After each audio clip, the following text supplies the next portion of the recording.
Welcome to the Friends with Money podcast, brought to you by Money Magazine, creating financial freedom for Australians since 1999.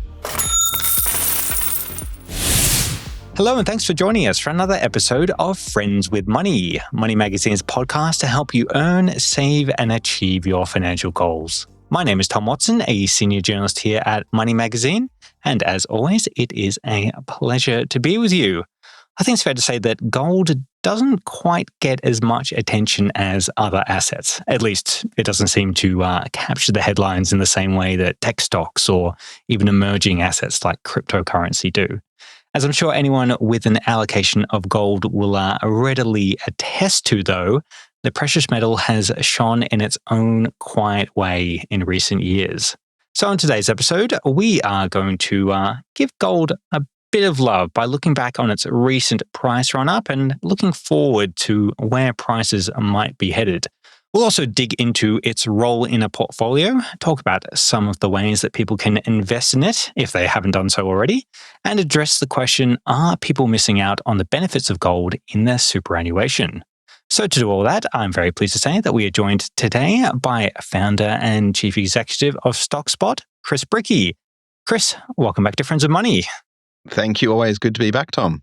I should definitely give you the moniker of a friend of the pod at this point. So apologies for that. But next time you come on, I'll definitely add that in. Well, yeah, we were discussing we almost work on top of each other in neighbouring buildings, so we do feel like friends. That's true. That is very true. My apologies then. Chris, to start, I think it'd be great to get a little bit of context. And for full transparency, I should say that we are recording this episode towards the end of February. So where is the price of gold sitting at the moment? And I guess thinking back a little bit further, how has it changed in recent years? So, Tom, I think most people look at gold in US dollar terms. It's what's advertised, and those big round numbers that you often hear are always quoted in US dollars. So in US dollar terms, gold is just hovering around $3,000 an ounce. It's just a little shy of that at the moment, looking to cross over it any day now. In Australian dollar terms, it's about $4,600 an ounce, given the exchange rate. And actually over the last year, in Australian dollar terms, it's up about 48% in one year. It's up a little less in US dollar terms because part of that return is in the depreciation of the Australian dollar. So, Chris, are there any particular drivers behind the kind of prices that we're seeing now? And I assume the price rises that have led to the point that we're at now? Well, it's interesting, Tom. The drivers have changed recently, which is what's causing a lot of confusion with investors in gold and people looking to invest in gold, because historically it had a pretty good relationship with real interest rates, which is basically interest rates adjusted for inflation.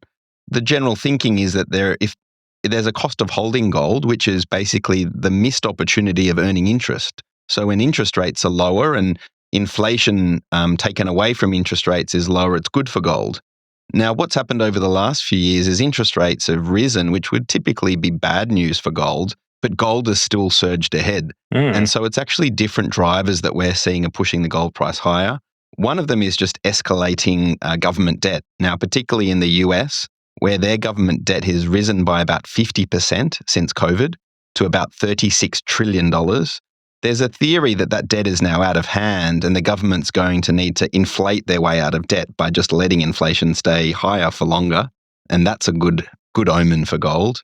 Then there's just the general geopolitics and certainly some of these America First policies that Trump's been touting, thinking about adding tariffs and the potential ramifications of retaliation are causing people to buy gold on the view that central banks of these other countries will start to increase their holdings of gold and sell US treasuries because they'll be wanting to be less reliant on the US. So if the kind of tariff talk that we've heard so much about in the last month kind of crystallizes a little bit more and central banks keep buying gold at the kind of rate that they have been, does that mean that gold prices could keep rising over the rest of 2025? What's the kind of forecast that we're hearing about gold for the rest of the year? Well, central banks have already been quite big buyers of gold. And to take you back in history, in the early 2000s, it was the opposite. A lot of central banks around the world were selling gold, including our own. I think it was in 1997 that the RBA made the awful decision of selling most of our gold in Australia at a price of something like $200 or $300 an ounce. Oh, It's up 20 times since then.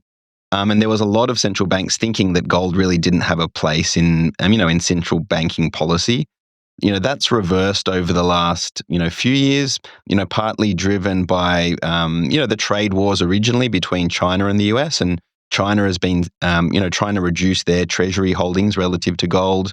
Then the war between Ukraine and Russia has led to countries like Russia wanting to increase their gold holdings. And so what you're seeing is a lot of these, governments wanting to separate already from the US several years ago. It's only escalating now that Trump's come in and even with, historical friends like Canada is proposing tariffs. I think that's making a lot of other countries that may not have thought that they need to really bring more gold onto their balance sheet consider it as well. Chris, I think you set us up well there in terms of a bit of the kind of current news around gold. So I'd love to spend a bit of time digging into people's portfolios now. Bit of a basic question to start off with. What role can gold play in someone's portfolio? Why might they want to have some in there? Well, I'd say, first of all, gold is very divisive. And you've got people like Warren Buffett who are, saying that you don't need to own gold. And he said that for many years. And a lot of people I talk to who don't own gold love to quote that Buffett doesn't own gold. Then you've got other famous hedge fund managers like Ray Dalio, who I think his famous quote is, if you don't own gold in your portfolio, you either don't understand economics or you don't understand history. So he's a big advocate of owning gold. Look, I remember we've had in the Stockspot portfolios quite a big allocation to gold for the last 11 years. And I remember how much hate mail I got back in 2015 and 16 when gold wasn't performing very well from our clients saying, please remove gold from my portfolio. I don't need it. It's not going up. I'd rather have more shares, even more bonds, just anything but gold. And so I think there's been a bit of a dislike of gold just for the last 20 years or so. As an investment vehicle, people don't understand its place in a portfolio, but really its place is as a diversifier. So, your listeners would be well aware of the importance of diversification, spreading your money across lots of different, shares within a portfolio, different currencies, countries, asset classes. Gold has this unique characteristic that when bonds and shares are both doing badly, which typically happens during periods of higher inflation, gold is the asset that's typically done well. And most people haven't lived through or invested through one of these periods because the last one was in the early 1970s. And so, I certainly wasn't around as an investor to experience that then, and I can only rely on my reading of what happened back then. But over the period from the early 70s to 1980, share markets and bond markets basically went sideways and were quite volatile, going up and down as the world struggled with secular inflation. And over that period, gold 10 times. So if you didn't have gold in your portfolio over the 1970s and just had bonds and shares, you would have really suffered.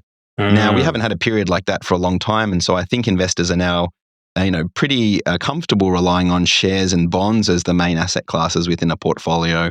And it's only now over the last few years that they've realized actually that gold may have a place after all. That's really interesting. I also missed out on the 1970s by a couple of decades, so it's interesting to to hear. Yeah, it was a wild time, not only with the music and the drugs, but also with the asset class volatility. I'll always bring that up now. The gold and the place of gold in the 1970s. Chris, thinking broadly here, is there a rough allocation that investors are typically recommended to stick to when it comes to gold and its place in someone's overall portfolio? Do you guys have a particular approach when it comes to that at Stockspot? The general view or the consensus out there is that most advisors and asset allocators and fund managers have actually a less than a 1% allocation to gold. So the Bank of America recently put out a study that showed that 71% of advisors have less than 1%. And so actually most people have no allocation at all. And actually less than 1% of investors have more than 10% in gold. So most people have somewhere between 1 and 10%. We've been recommending since 2011 at least 10% allocation, and we've increased that gradually over time to now 14.8%. When we do our back testing, that 14.8% is the optimal that we've found that balances risk and reward in a portfolio. and gives you a lot of protection against inflation, if we enter a period of secular inflation or more consistent inflation. And so I do see gold as an insurance policy in your portfolio. You're actually hoping it doesn't do very well, because if it isn't doing well, it probably means that shares and other assets are doing quite well.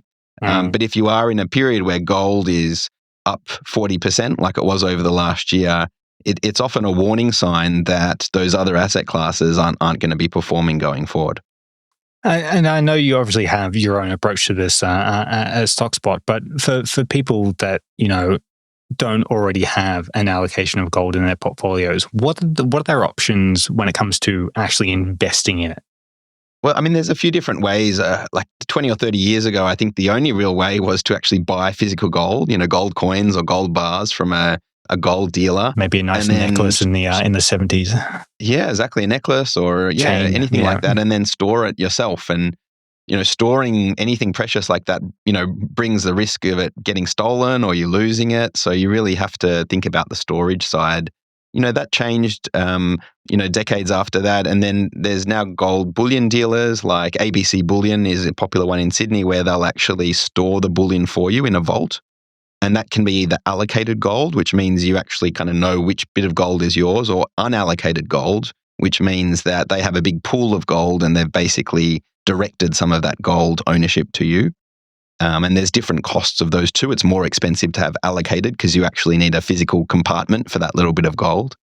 And then the most popular one these days that we see and we recommend to our clients is just through an exchange traded fund or ETF. So again, for a bit of history, it was actually an Australian by the name of Graham Tuckwell who invented the gold ETF globally around the financial crisis, and he became quite famous because of it. It's a fantastic invention because although it's a easily tradable security on the ASX, it's actually backed by physical gold. So you own your allocation towards gold, which is stored, in the case of the ETF we use, in a vault in London, and you actually have the ability to redeem it if you want. So if you want to change your ETF units for a block of gold, you can actually go to London, deliver them with the piece of paper, and they'll give you your gold. We think the ETF is a really efficient way of owning gold because it's easy to buy and sell.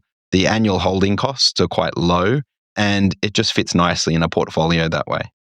I'm kind of envisioning kind of a Harry Potter Gringotts Bank style, entry into my own little gold vault. Yeah, that would be a romantic, a big bank with a wizard with big beard delivering you with your gold. Yeah, maybe it's something like that. I think from memory, some of that was actually filmed in the Commonwealth Bank vault in Martin Place, which is quite a beautiful vault if any of your listeners want to visit a great vault. Chris, I feel like you're wasted on this episode, and we should do a dedicated gold trivia podcast as well. I was hoping you weren't going to say Harry Potter trivia because I'd be hopeless at that. While we're on the topic of ETFs, are all gold ETFs backed by physical gold in a vault like you talked about, or are there different kinds as well? Look, gold ones typically, yes. There are some commodities where it's difficult to back it with a physical. Like a good example is oil. To hold a big value of oil in drums, you need to hire a big tanker and store it offshore, and that's not really feasible. So with an oil ETF, you're typically investing into futures, which is a financial contract. With gold, because it's actually quite small, and for another bit of listener trivia, I believe all of the gold ever dug up fits into about the size of a tennis court. A cubic tennis court. So there isn't that gold that's been discovered ever. Because gold can be stored quite easily, your gold ETFs are backed by the physical. And I think gold investors often want that as well because, the thesis for many gold investors is that they don't trust the system, they don't trust banks. They want to know that gold is sitting somewhere because they don't want to just have a piece of paper that says that, Lehman's or Bear Stearns owes them a bit of gold because of the potential risks there. So yes, they are physically backed. The difference actually, Tom, is that with the ones listed on the stock exchange in Australia, the gold is stored in different locations. So there's one ETF where it's stored in Australia, for instance, one where it's stored in Singapore, and one where it's stored in London. So if you have a preference for where your gold is stored, that may be a reason to buy one over the other.